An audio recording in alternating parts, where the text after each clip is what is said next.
So that's when I went on a search to find a better way. And I found the 1031 exchange. And from that point on, I started doing them for myself. And my wife and I managed to move our portfolio from Denver, Colorado to the Northeast to Florida. All along the way, never paid a penny in tax, investing in different levels of investment in commercial real estate. Hello, you're listening to Ready, Set, Go Real Estate Investing Podcast, presented by Brandon Elliott. This show will be going over all aspects of real estate investing and is intended to educate, motivate, and prepare you to take action on your first or next real estate investment. For more information, please visit BrandonElliottInvestments.com. Thank you for listening and enjoy.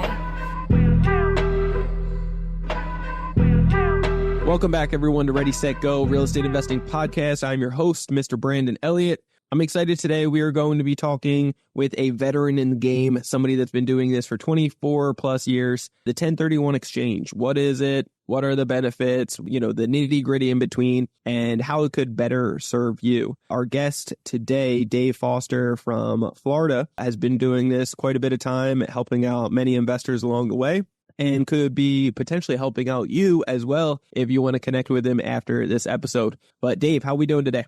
Hey, we're doing awesome. And you are very kind, my friend. Yeah. You use the word veteran, whereas my kids would just say, Dad, you're old. Yeah. So I appreciate that. Yeah. I'm so glad. Hey, since this is a live thing, I don't see the questions on my end, but we can spend as much time as we want. If people want to shoot questions in, we'll see if we can answer some on air. Yeah, I'm happy to do that. So we're just doing the live for cross promoting and getting some answers coming in. If we have any time towards the end and we see some coming in, then we'll definitely bring it up. But as far as, anybody out there that doesn't know who you are, where you're from, what you've been doing for real estate related, do you mind just giving that 10,000 foot view?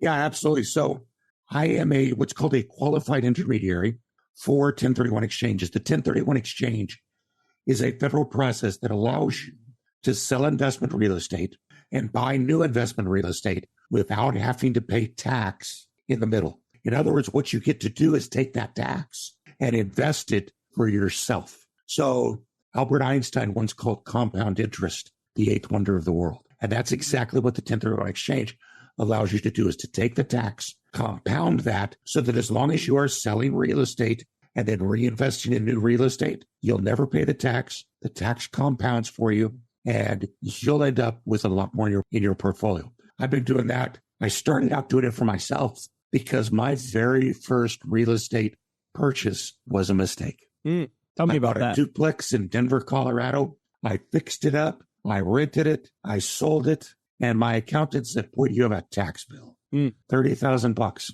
Because I did not know about the 1031 exchange. It wasn't available to regular investors back then. And so I ended up shelling out a check. If you were to take $30,000 today and go find a piece of software and run one of those compounding scenarios, $30,000 compounded at a 10% rate of return for 30 years is how many hundreds of thousands of dollars that I would have, but I didn't. So that's when I went on a search to find a better way. And I found the 1031 exchange. And from that point on, I started doing them for myself. And my wife and I managed to move our portfolio from Denver, Colorado to the Northeast to Florida. All along the way, never paid a penny in tax, investing in different levels of investment in commercial real estate. And at the end of 10 years, we're able to buy a 53-foot sailboat with tax-free dollars, move on to it, raise our 4 children for 10 years, living off the income from my 1031 private clients and our short-term vacation rentals that we had. So I became hooked early on for what it did to us, and I've been doing it now for others for, like I say, 24 years. I love that. So talk to me, what would be the difference there's a big difference here, so I don't want the listeners to take this or get it confused, but versus doing the 1031 exchange versus doing a cash out refinance, where that money that you get from cash out refinance, you don't need to pay taxes on either, correct? That's exactly right. Yeah, and it's funny that you should mention that because there's this really cool confluence. So when you are doing cash out refinances, first of all, you're at the mercy of the interest rate. Yep. Secondly, you're at the mercy of that property. Correct. But what if that property is not performing the way that you like? Or what if the market is telling you that it's time to change locations? Yeah, time to sell. San Francisco to Austin. It's time to sell for whatever reason. What if you've got some looming capital expense items? like a new roof. Whereas you could sell it now. I mean, a new roof will wipe out a decade of long-term rental gain on regular income. So if you're needing to sell the property because the market's telling you for whatever reason, then it's hard to do a cash out refinance. Yeah, if there's a death in the family, if you want to move, if you're like, hey, this property sucks now, I don't want it, or you see it at its peak, then it would be a smart decision to move and sell this thing. Then instead of paying the capital gains, the idea of a 1031 is to find another property that should be more expensive, correct? Or what? There's certain guidelines and requirements in between that need to take place so that you can offset your taxes, and it's postponing them, right? It's not getting rid of them forever. It's just postponing, and you can keep 1031ing until forever, right? The answer to the first is no. You can keep them at bay forever. Mm-hmm. Secondly, you can actually eliminate them. And thirdly, yes, you can keep 1031ing forever as long as you want.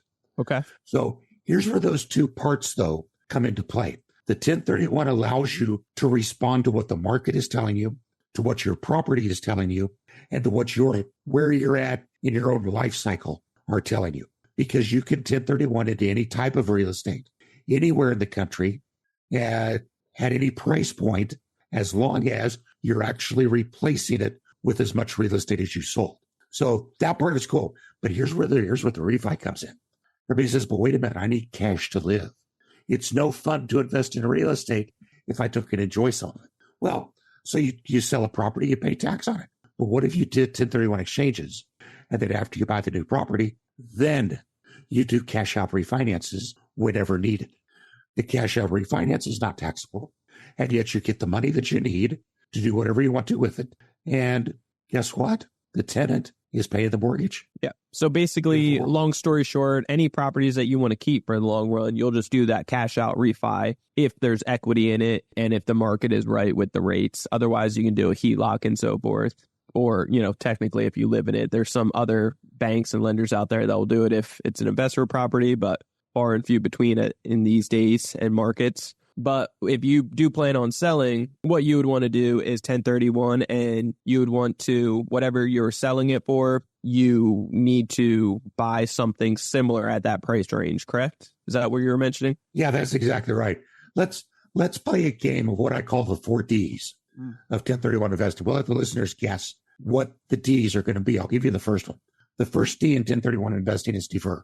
Because anytime you sell a piece of property, you replace it with real estate that's at least equal to or greater in value than what you sold, you indefinitely defer paying the tax on that profit. So that gets you into the compounding. Mm-hmm. Now, whether it's 2 years or whether it's 30 years, the profit and the profit on top of the profit is all yours to keep. So that's why the first one is defer. You get it started, and then every day that you keep it going, the money's in your pocket. Mm-hmm. Okay, the second D is defer. Because the 1031 exchange will let you accommodate wherever you find the market. Is it time to move from single family into multifamily? 1031 exchange.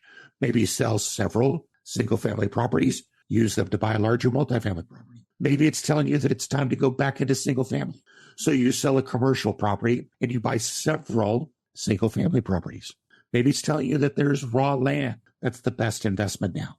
So you 1031 from construction into raw land, commercial into industrial. The 1031 accommodates anywhere in the country, any type of real estate of any kind. So what is the second one? You said defer. So both of them are defer? What do you think the third one is? Yeah, defer. Yeah. Here's why. Because just like the 1031 exchange allows you to accommodate where the market is, we're not the same investor today that we were yesterday. We all start out with more energy than money. So generally, we start out smaller, and we let scales and effort build our portfolio, don't we? But at some point in time, we start to have less time and more money. So we start to try to invest in real estate in ways that maximize the time we have and make more use of our money. Or they allow us to go from active to passive investing as we get closer to retirement. And the 1031 exchange, again, because you can change the type at will, allow you to accommodate that. You started to mention just in passing the idea of conversion. It's possible to take a 1031 property with all kinds of deferred tax in it and convert that into your primary residence. And we see that very often at the end of some people's careers when they're getting ready to retire. They've spent a few years positioning their Cincinnati portfolio into Sarasota, Florida, wherever. And when they're ready to retire, the last thing that they do is they sell their Cincinnati home. Now, the proceeds of the sale of your primary residence are treated differently. If you're a married couple, you get to take the first $500,000 of profit tax-free. And you could do that once every 2 years. So on their way out to start retirement, they get to put $500,000 tax-free in their pocket. When they move to Florida or California or Santa Fe or wherever their portfolio is, instead of buying another primary residence, they convert one of their rentals into a new primary residence. And as long as they own it, it's still tax deferred. And anytime they sell it after owning it long enough, they get to take an allocation of the gain, tax-free. So throughout their retirement, they're able to chip away and turn chunks of that tax-deferred gain into tax-free gain. That's a great retirement gig. Oh, yeah. Oh, yeah. And so that third D is wherever you're at in your real estate cycle as an investor and a person, you can use the 1031 exchange to work with you. Tons and tons of doctors and medical professionals will get started, build their portfolio, and then realize, gosh, we'd love to have a place to vacation. Yeah. So they move into short-term rentals where they get some personal use of the property as well. Pretty awesome stuff, right? So everybody out there, what do you think the fourth D is? And it's a trick question because it's not defer. It's actually die. And it's not something we normally think of, but it's something we're all heading towards. Yeah. So let's face the gorilla in the room. When you die, your heirs inherit your real estate as if they paid market value for it on the day you died. It's what's called a step up in paces. So the tax literally disappears for your heirs. You don't pay it. Your estate doesn't pay it. Your heirs don't pay it. By deferring the tax your lifetime, you're actually able to not only benefit yourself with a lot of tax deferred gain, you're also able to give your heirs a legacy of tax-free wealth in real estate. And I've got one family in particular that are just started a couple of years ago, their third generation of 1031 investing. Started with granddad. He died. His son got the properties, didn't do 1031s for a while because he got them at market value. But then he started doing them again with us. And when he died a few years ago, his children inherited the property, again, tax-free. And they've just now started doing their own 1031 exchanges as well. So defer, and die, and you will end up with a lot more money. So my answer to everybody who says, it's temporary, got to pay the tax anyways, is, well, even if you defer it for 2 days, you still get the benefit. But secondly, you don't ever have to pay it. There's plenty of off-ramps. I like that. So talk to me about the requirements, because as there's time restrictions and certain things that need to be done. I believe it's you have to, before selling, within 30 days, you need to, identify 3 different properties that you are interested in purchasing and then purchase actually one of them within 6 months, correct? To make that 1031 exchange qualify? Yeah, not quite. It's there's some timing restrictions. First of all and foremost, and we'll just reemphasize it, you have to use an unrelated third party called a qualified intermediary. They have to be involved prior to the closing of your sale. If that doesn't happen, your exchange is done before it even starts. Yep. So that's most important. But then they're involved as part of the closing of the sale of your property. And that is the start of your 1031 exchange. From that date, you have an additional 45 days to identify your potential replacements. Now, you can be under contract for your new property anytime you want. You can even have both properties under contract so that you close your sale one day and you close the purchase the next day. That's perfectly fine. But the worst case for you is that from the date of the closing of your sale, you have 45 more days to identify your potential replacements. And you have a total of 180 days to complete the purchase. So we will have people that will use this as a hedge to get new construction, because they will go into contract for a property that may be a year and a half away from being built. As long as they don't take title to any of it, it's going to qualify. When that property is within 4 or 5 months of being done, they will then sell their old property. They've got the 45 days, so they identify the property they've already had under contract for a year. And then within 180 days, it's completed and they take title to it. And I can't tell you what a sigh of relief I've heard from so many of these clients who transitioned from a 1920s duplex in Kansas City that needed a roof, that needed plumbing, and had termites and whatever, into a brand new house with 10-year warranties on everything. What an effective way of going from high capital expense risk to low capital expense risk. I love that.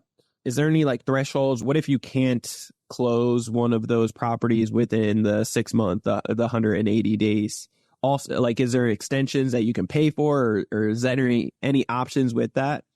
Let's not say that too loud, because the IRS might get the idea and start charging us for that. But unfortunately, no, there is absolutely no, you will not get a personal extension or exemption. Yeah. Now, periodically, when large classes of taxpayers are affected, think of wildfire in California, the blizzards in the Mid-South, hurricanes in Florida. Sure. The president will declare the state of emergency. Yes. The IRS will agree. And then people in that affected class will get an extension, but you're never going to get one for yourself. Gotcha. So it's so important to make sure you're paying attention. If you're still within your 45 days and a property falls through, no problem. Identify another one. But if you're past day 45, you can't alter that list anymore. So I usually tell people, think of the 45 days, not so much as an identification period. Think of that as an, oh my gosh, I got to get this under contract period. Okay. So you can hedge your risks. Yeah. So if all three of those properties end up falling out that you identified originally, can you swap that out for something else in the future, or that is what it is? The industry term is you're toast.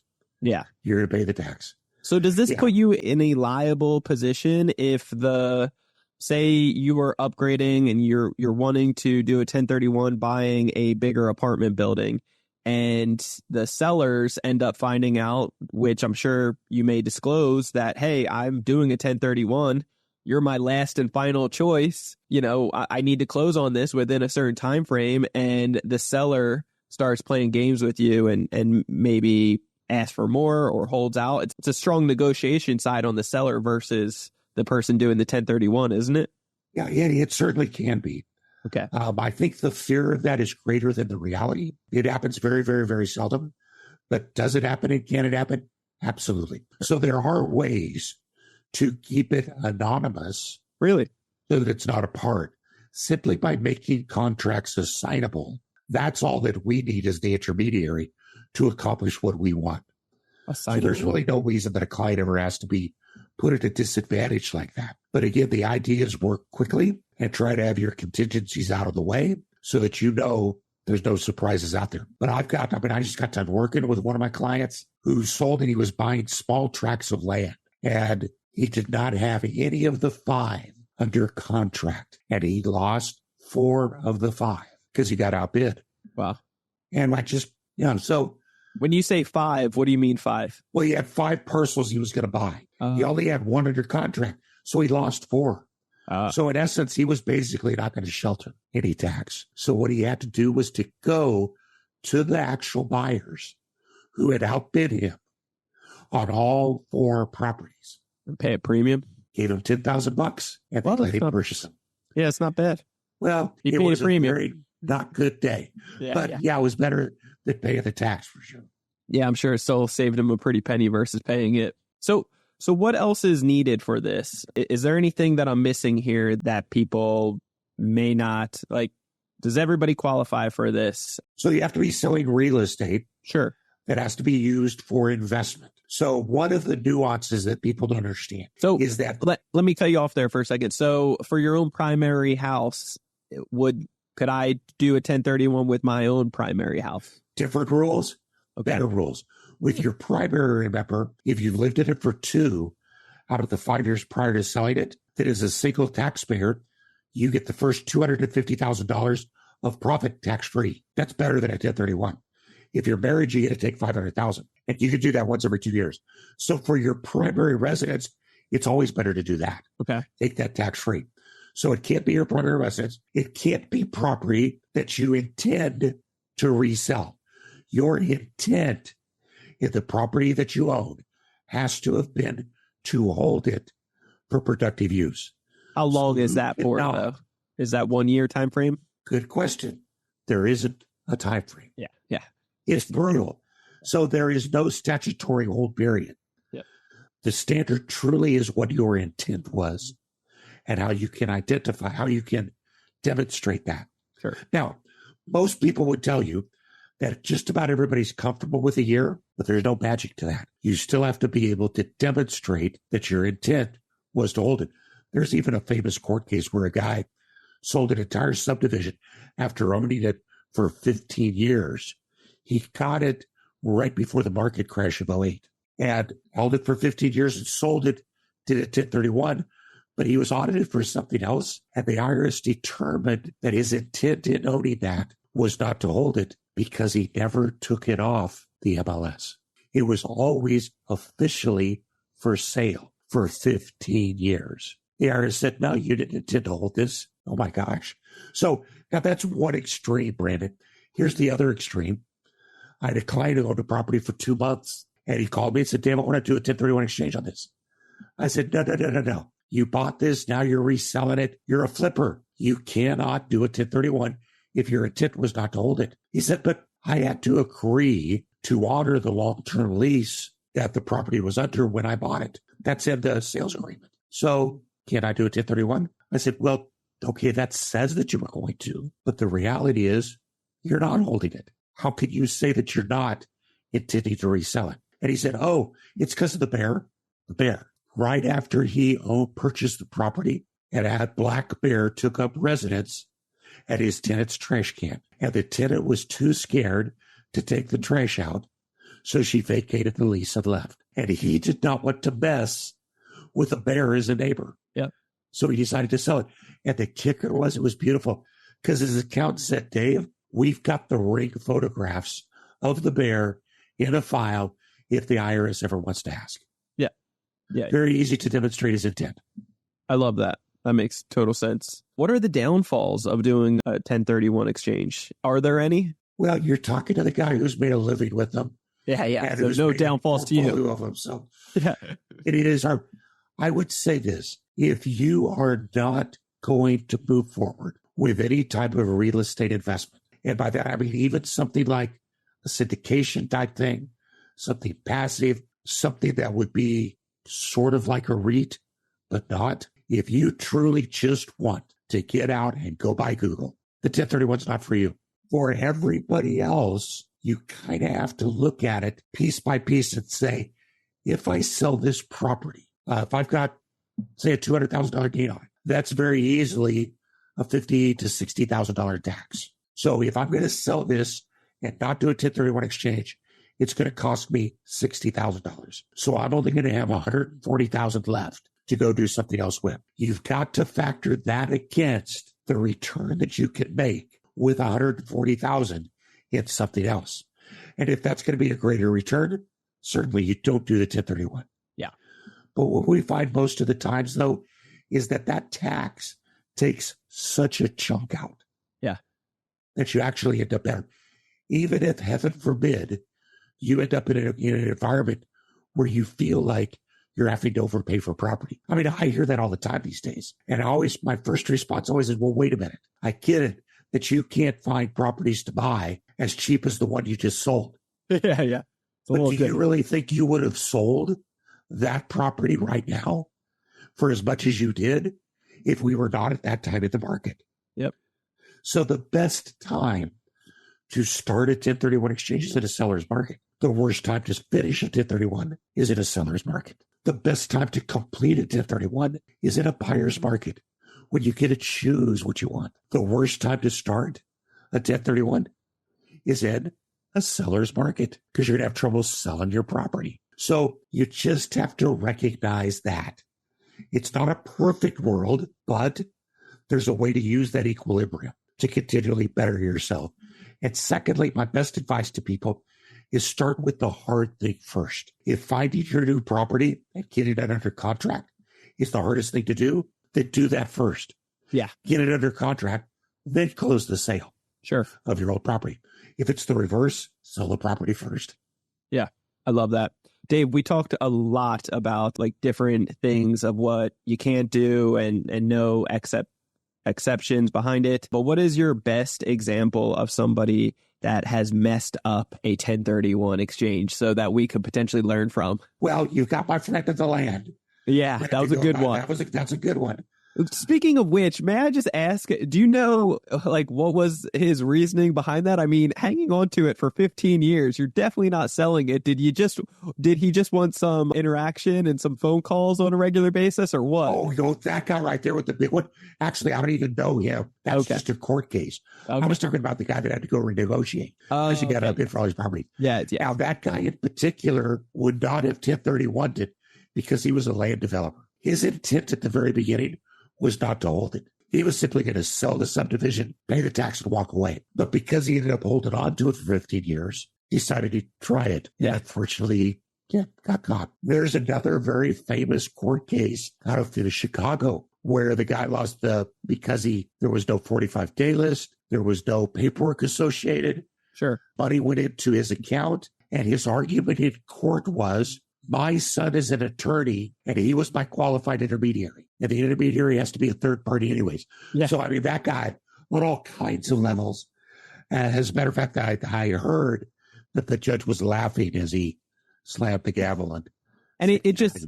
And what that just comes down to is simple ignorance, believing that you're doing it correctly without having the proper education and guidance from, the real officials to be able to guide you properly. It doesn't seem like there's too many rules in place, but there are a couple that are very significant, that are very needed, and there's no exceptions. So play by the rules, and it can really benefit you and serve you well. Never trust by something attorney. Yeah, exactly. That's never a good reason, in court or out. That's good. Exactly. But I would say the people that I see struggle with 1031s, and by the way, we do frequent audits. And even in the hottest part of the market, 93% of our clients were still completing their 1031 exchanges. So it's not like it's this real crapshoot. Yeah. And they fall apart every day. That's just urban myth. But the people that do struggle are those people that do not plan ahead to know where they want to go and into what. I had a client once on day 2, I could guarantee you her exchange was going to fail because she sold her property and they called me to start to talk about commercial property in the Northeast, a hobby farm in New Hampshire, a short-term vacation rental in San Diego, or Florida condos. And I just said, you're all over the map. Geographically, you're all over the map. In terms of sector, there is no way you're going to be able to focus yourself enough at 45 days to get it together. And sure enough, she couldn't find anything. So what's the worst that happens? There's no penalty for starting and not completing. Yeah. So for the price of an exchange, which could be $1,000, you're buying the opportunity to try to save 30 or 40,000. And I guess, my thought has always been, if you were to come to me, Brandon, and tell me that you're selling lotto tickets for $1,000 each that have a 95% chance of winning 40,000, I'm going to break my right arm trying to buy everything I can. Yeah. Because it's going to work. Yeah, I like that. So how long do you think this is going to last for, Dave? There's been talks in the past about the government possibly taking it away or whatever it may be. I know a lot of these strategies are really made for the wealthy and the educated middle class, and others start really learning how to do these things to become that as well. But talk to me, how long do you think this is going to be around for? Do you think it's going to be around for the long run? Yeah, I actually do. And here's why. Good. First of all, it's been in the statute since 1920. Yep. So it's not anything new. Yeah. It's just been interpreted as far as the rules surrounding it differently. So, And it has been a huge driver of economic activity. First, in 1920, it allowed farmers to sell their small farms and buy bigger farms, which they couldn't do if they had to pay tax in the middle. Correct. But then not only that, but all of the young people that wanted to become farmers had nothing to buy. So it stimulates the economy that way. People move up, people move in. And in this day and age, and what Congress gets shown time after time, because every president I've been under has talked about getting rid of it. I know. And this crazy bunch in Washington now have talked about getting rid of it every year. Yeah. And every year, people trot out the economic numbers, which say that, first of all, it's not a rich guy's game. Yep. The average price of an exchange is $380,000. Does that sound like the rich people in America? No, that's us. Yeah. Secondly, the amount of capital gains that they would get, and remember, capital gains is a cheaper tax rate, is minuscule compared to the amount of ordinary income tax they get from 2 real estate commissions, Yep. title company closings, 2 painters prepping the properties for sale and purchase, 2 appraisers, 2 attorneys. Yeah. It's a boom to the economy. It's billions of dollars. Yeah, it affects a lot more. Yeah, exactly. And every time they make the noise about shutting it down, the economists come out and say, here's what will happen if you do, and they let it go. Yeah. It's one of the best drivers for real estate that there is. I love So that. I'm starting to get pretty confident with it. Yeah, good. Is there any limits to the 1031 exchange? I know that you can do it as many times as you like, correct? But is there a dollar amount? Like you can't do it with like $1 billion type of portfolio type of thing or put it into something bigger, can you? Oh, no, absolutely. Yeah. There's no limit on the size you could go up. As a matter of fact, think about what the government would love. Would they not love for you to sell $1 billion in real estate? Oh, yeah. And then go buy $2 billion? Yep. That's economic activity. In order to defer all tax, you've got to purchase at least as much as you sell. Sure. So that's kind of the minimum threshold. Because if you take money out, or if you buy less than you sell, the IRS says you're taking out some profit. Yeah. So you need to pay tax on that difference. But other than that, the question comes down to, and maybe this is kind of what you were talking around, was, is it worth it? Yeah. To do a 1031 exchange. And I've had people that have said, even though my tax bill is going to be 6 figures, in this case, it's not worth it to me. Okay. I had a little lady the first time in 2003, right after I started, who sold a lot for $11,000. By the time she paid her 1031 fee, she was going to save $500. And I asked her, I said, are you sure that you want to go through this? And she, Dave, that $500 is mine. Yeah. I want it. Yeah, pay up. Yeah. Yeah. She was adamant. So it really comes down to what are you going to do? And in my book, if you're going to continue investing in real estate, the compounding effect, no matter how small it starts, is always going to outweigh selling, paying the tax, going to cash, and waiting for the market to correct. Because how many people were talking in 2018? The market's going to crash next year. Sure. Yeah. 2019, the market's going to crash next year. Here we are in 2024. The market's going to crash next year. And so people are getting, a little winded on it. They don't have any. They're just like, I don't know what it's going to happen. Meanwhile, they're continuing to sell these properties and pay all this tax. Yeah. The 1031 exchange is a law. It's the law game. It's for people that are patient. And that's really what it comes down to. I like that.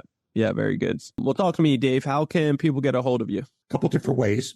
The first one is we've set up an entire educational identity website, the 1031investor.com, where we have access to about 50 YouTube videos. Our channel is on YouTube as well. We've got calculators that can help you determine, so you can make a cost-benefit analysis, date calculators for your dates, articles, ways to talk to our counselors directly. And that's a great way to start, because the more runway you can give yourself, the better your 1031 experience will be. And then the second way, if I can plug it shamelessly, is that I did just write a book on Amazon called Lifetime Tax-Free Wealth, the Real Estate Investor's Guide to the 1031 Exchange.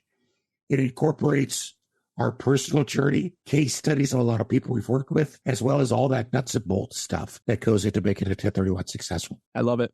And then what's the going rate, I guess, for the cost involved for somebody like your services? You should be able to get a good 1031 exchange for a national intermediary for less than $1,000. For us, $950. It's going to be a little bit more expensive if you go to each coast. Sure. But that's primarily because they've got office space. Yeah. They have to rent. So that makes sense.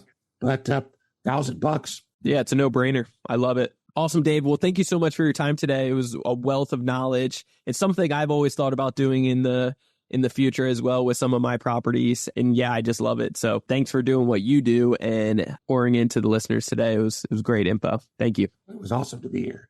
Thanks. And then, guys, if you want to get a hold of me, you can always do so on Instagram. Go to Brandon Elliott Investments. Otherwise, on Instagram, you can check out Credit Counsel Elite and be sure to follow us there. Also, if you haven't already subscribed to Ready, Set, Go Real Estate Investing Podcast, what are you waiting for? Do that right here, right now. It would mean the world to me so you get the newest notification every single Monday when the new episode drops. And leave a 5-star review after listening to the next few episodes. I appreciate it greatly. Also, if you want to get a second opinion on how we are getting business owners up to $500,000 at 0% interest in a bunch of stacks of cards in the next 30 to 90 days, getting a 90% approval odds with the banks, make sure you check out creditcounselelite.com. That's www.creditcounselelite.com. showing you how to get massive amounts of funding in short periods of time at 0% interest so that you can grow and scale your business and start real estate just like we have. And you can get a second opinion after booking a call with us. Till next time, guys, appreciate you so much. We'll see you on the next episode next Monday. And Dave, thank you so much. It was a great episode. Talk soon, guys. God bless. This has been another episode of Ready, Set, Go Real Estate Investing Podcast, brought to you by Brandon Elliott. For more information, please visit BrandonElliottInvestments.com. Also, please don't forget to like, share, and leave a comment below. Thanks again for joining. Until next time, God bless.